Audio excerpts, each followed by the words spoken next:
Dictados dados por Jesús a la mística María Valtorta. Cuadernos 1943. 8 de diciembre. Dice María: escribe asimismo Lucas, mi evangelista, que mi Jesús, después de haber sido circuncidado y ofrecido al Señor, crecía y se robustecía, lleno de sabiduría, y la gracia de Dios estaba en él. Y repite una vez más cómo, muchacho ya de 12 años, no estaba sujeto y crecía en sabiduría, en edad y en gracia delante de Dios y de los hombres. Una desviación de la piedad de los fieles ha hecho ciertamente que el orden establecido por Dios para sí mismo en relación con su existencia como Hijo del Hombre haya sido alterado. Se recrea la leyenda en hacer de mi niño un ser prodigioso y fuera de lo natural, el cual, ya desde su nacimiento, habría realizado actos propios de hombre, mostrándose como algo verdaderamente irregular, hasta el punto de resultar monstruoso. Esta piedad equivocada no la castiga Dios, que le ve y disculpa, juzgándola como resultado de un amor imperfecto en su forma, si bien grato a Él por ser sincero. Ahora bien, quiero hablarte de mi niño, mostrándotelo tal cual era, cuando sin su madre nada habría podido hacer. Una criaturita tierna, delicada, rubia, levemente sonrosada y hermosa, más hermosa que hijo alguno de hombre y bueno, más que los ángeles creados por su Padre y nuestro. Su desarrollo fue, ni más ni menos, el de un niño sano, al que colma de cuidados su mamá. Mi niño fue inteligente, mucho, como lo puede hacer un niño perfecto, mas su inteligencia se fue desvelando día a día, siguiendo la norma general de todos los nacidos de mujer. Era como si el despuntar de un sol fuera abriéndose caminos en su cabecita blonda. Sus primeras miradas, no tan vagas como las de los primeros días, fuéronse posando sobre las cosas y particularmente sobre su madre. Sus primeras sonrisas, inciertas al principio y cada vez más firmes después, cuando me inclinaba sobre su cuna o lo tomaba en mi regazo para darle el pecho, lavarlo, vestirlo y besarlo. Sus primeras palabras informes y cada vez más claras después. Qué felicidad ser la madre que enseña al Hijo de Dios a decir mamá. Y la primera vez que pronunció bien esta palabra, que nadie como él supo jamás decir con tanto amor, y que me la repitió hasta su último aliento. Qué alegría la mía y la de José, y qué besos en aquella boquita en la que iban apareciendo los primeros dientecitos. Y los primeros pasos con sus piececitos tiernos, sonrosados como pétalos de una rosa de carne. Aquellos piececitos que yo acariciaba y besaba con amor de madre y adoración de fiel, que hubiera de verlos más adelante clavados a la cruz, contraerse con espasmos de dolor y quedar lívidos y yertos. y sus caídas al comenzar a caminar solo. Yo corría a levantarlo y a besar sus moraduras. Oh, entonces podía hacerlo. Mas un día habríale de ver caer bajo la cruz, agonizante ya, desgarrado, manchado de sangre y de las inmundicias lanzadas sobre él por la turba cruel, sin que yo pudiera correr a levantarlo y besar sus contusiones sangrantes. Madre infeliz de un pobre hijo ajusticiado. Y sus primeras gentilezas, una florecilla cogida en el huerto o en algún camino que me la traía, un taburete arrastrado hasta mis pies para que estuviese más cómoda, el recoger un objeto que habíaseme caído, y su sonrisa, el sol de nuestra casa, la riqueza que cubría de seda y oro las desnudas paredes de mi casita. ¿Quién vio la sonrisa de mi hijo? Vio el paraíso en la tierra.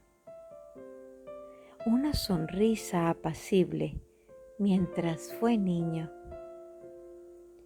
Una sonrisa cada vez más pensativa hasta llegar a ser triste a medida que iba haciéndose adulto. Pero siempre sonrisa. Para todos. Fue esta una de las causas de su fascinación divina, que hacía que las turbas le siguieran embelesadas. Su sonrisa era ya una palabra de amor.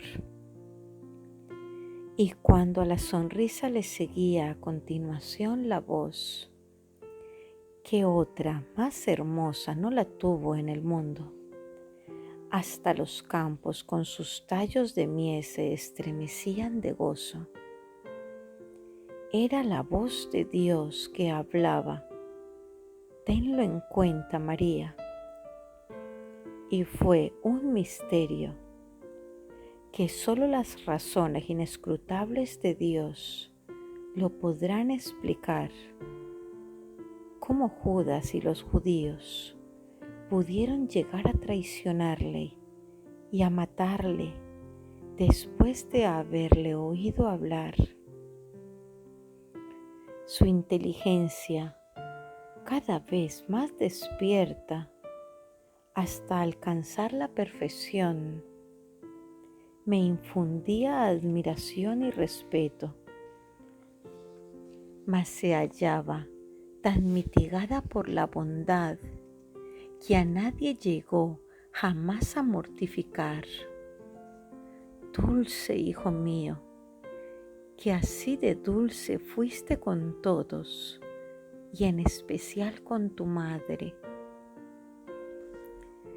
Ya de adolescente me retraía de besarle como cuando era pequeñín, mas nunca me faltaron sus besos ni sus caricias, ya que era él quien los reclamaba de su madre, cuya sed de amor comprendía, pues besar sus carnes santísimas era para ella sorber la vida y beber el gozo. Antes de la última cena, vino a tomar consuelo de su madre y estuvo apoyado sobre mi corazón, como cuando era niño. Quiso saturarse de amor con su mamá a fin de poder resistir el desamor de todo un mundo. Más tarde le tuve sobre mi corazón, pero helado y extinto, a las lívidas luces del Viernes Santo. y ver a mi eterno niño, porque para una madre su hijo es siempre un niño, y tanto más lo es, cuanto más dolorido y acabado está. Ver a mi niño hecho todo él una llaga, desfigurado por el acelerado sufrir, encostrado de sangre, desnudo, desgarrado hasta el corazón, ver cerrada aquella boca bendita de la que solo palabras santas salieron, aquellos ojos adorables cuyo mirar era una bendición, aquellas manos que solo para trabajar, bendecir, curar y acariciar se movieron, aquellos pies que se cansaron tratando de reunir a su grey que al fin le mató.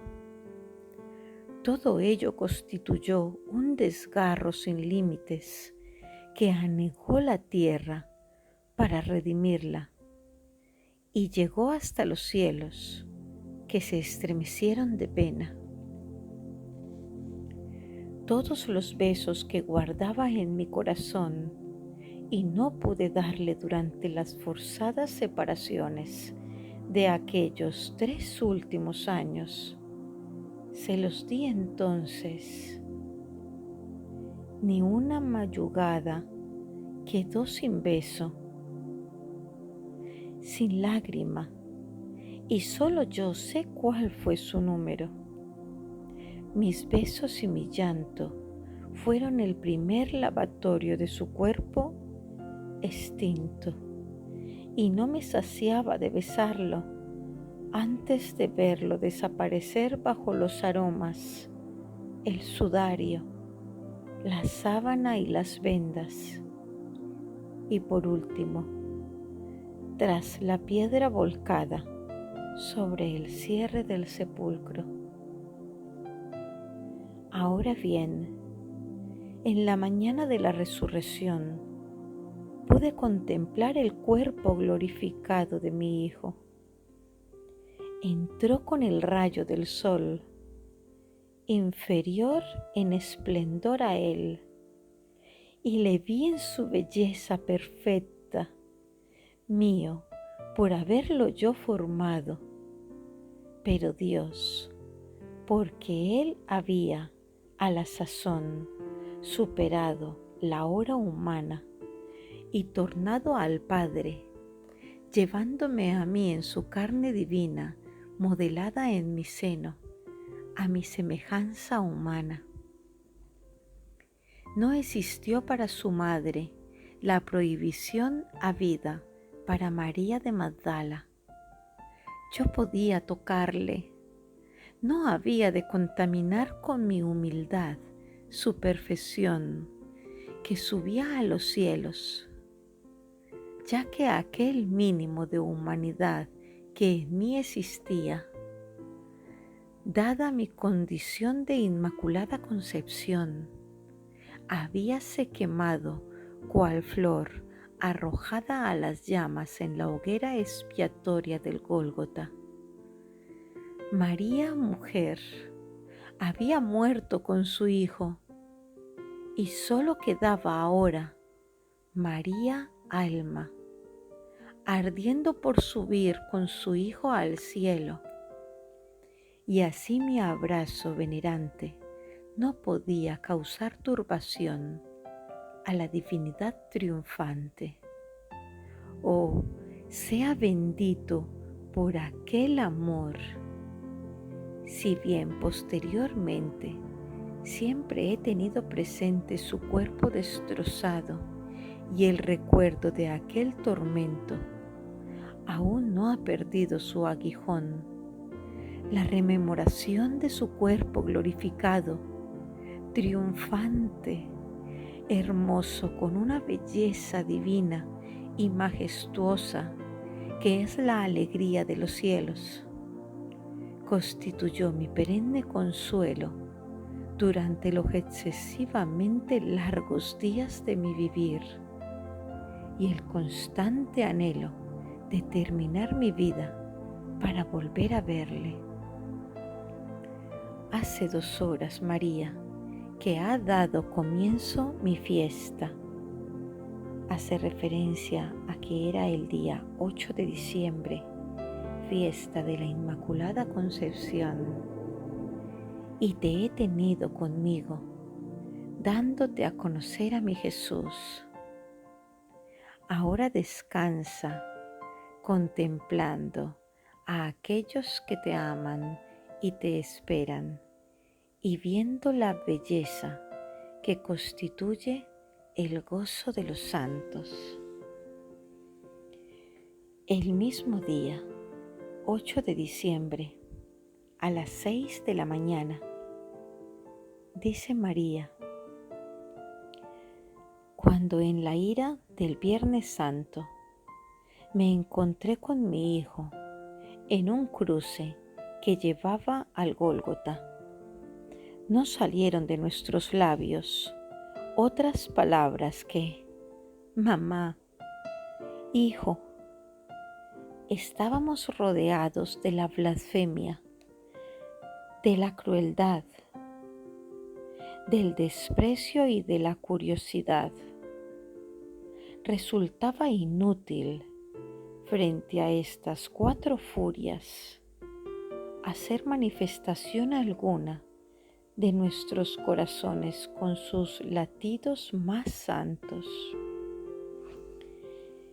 Se habrían abalanzado sobre ellos para herirlos aún más, porque cuando los hombres llegan al colmo del mal, son capaces de cualquier delito, no solo contra el cuerpo, mas también contra la mente y contra los sentimientos de sus semejantes. Nos miramos.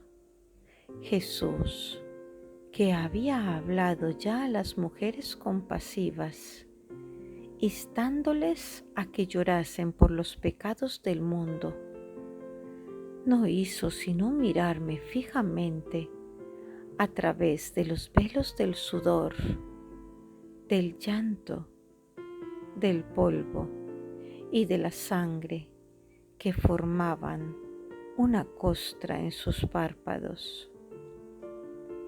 Sabía que yo rogaba por el mundo y que hubiera querido volcar el cielo en su auxilio aliviándole, no el suplicio, pues éste debía cumplirse en virtud de un decreto eterno, sino la duración del mismo. Lo hubiera querido a una costa de un martirio de toda mi vida, mas veíame impotente. Era la hora de la justicia.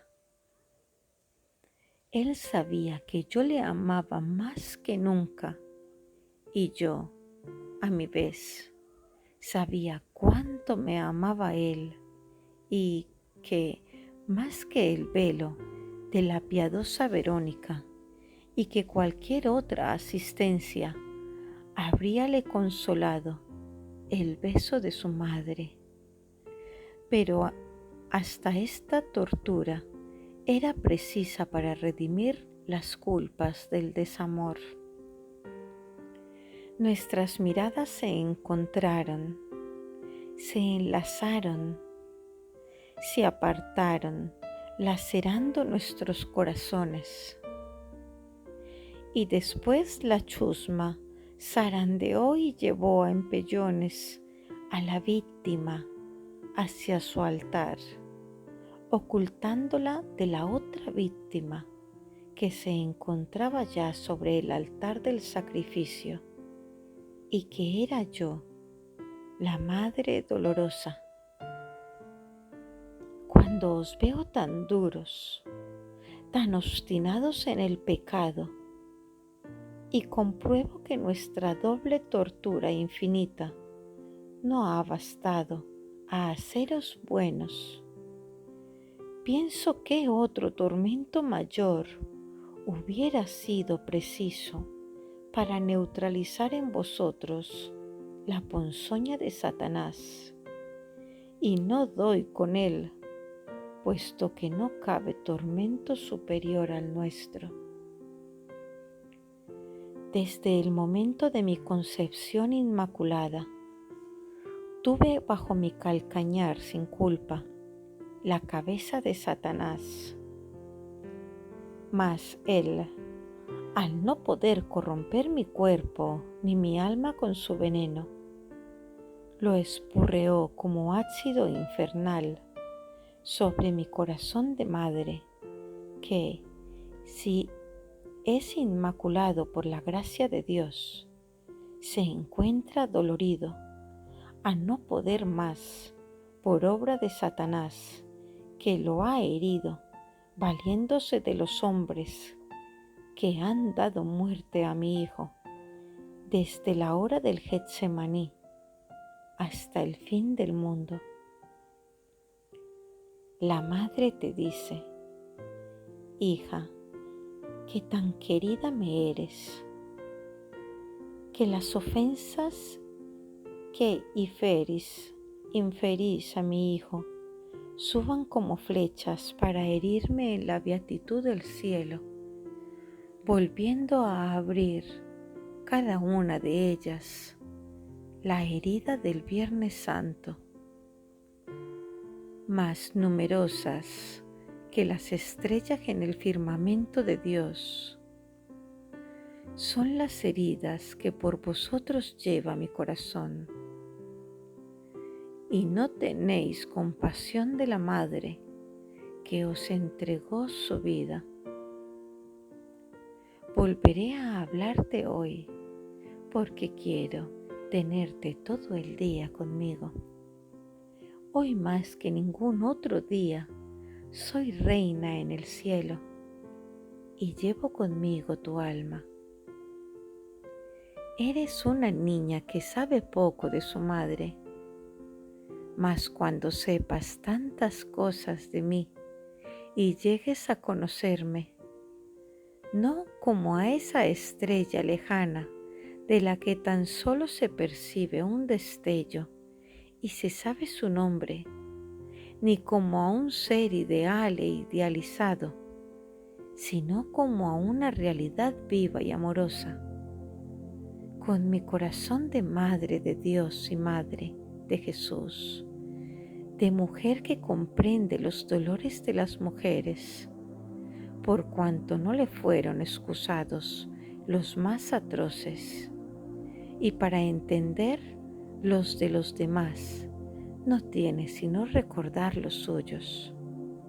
Entonces me amarás como amas a mi Hijo, esto es, con todo tu ser. El mismo día, a las 12, dice María, fue la piedra de Longinos la que me permitió estar junto a la cruz, hasta la que había llegado por veredas abruptas, llevada más por el amor que por mis propias fuerzas. Longinos era un militar recto que cumplía con su deber y usaba de su derecho con justicia. Se hallaba, por tanto, predispuesto ya a los prodigios de la gracia.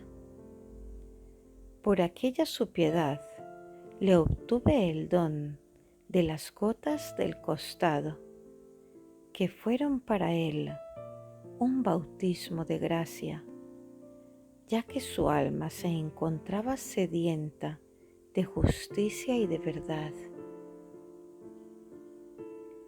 Al alba natalicia de Jesús, dijeron los ángeles, paz en la tierra a los hombres de buena voluntad.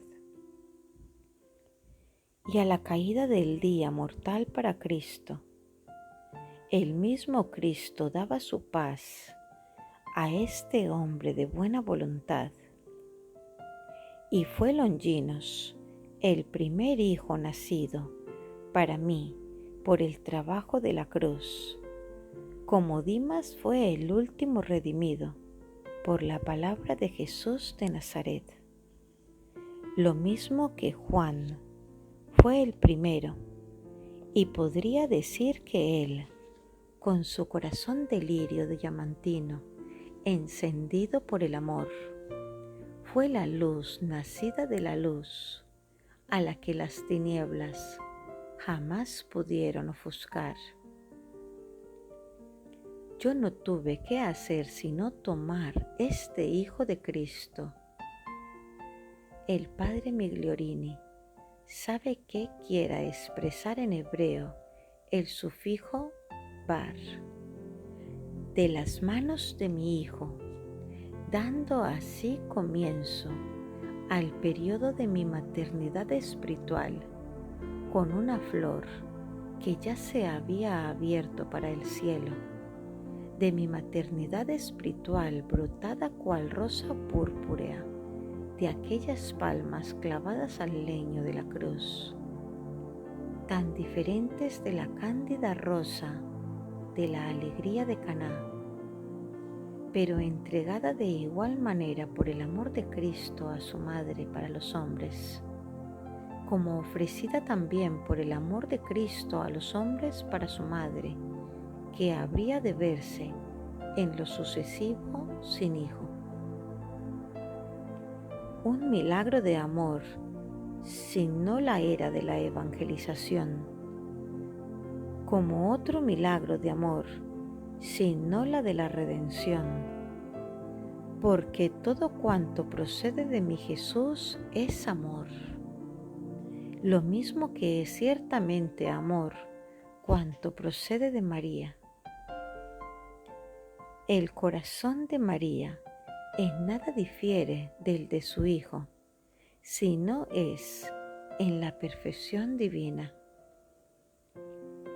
De lo alto de la cruz iban cayendo lentas las palabras, esparcidas en el tiempo, como el sonar de las horas en un reloj celeste, y yo las recogí todas, aun las que no se referían a mí, porque hasta el más leve suspiro del moribundo lo recogía, lo bebía, lo aspiraban mis oídos, mis ojos y mi corazón.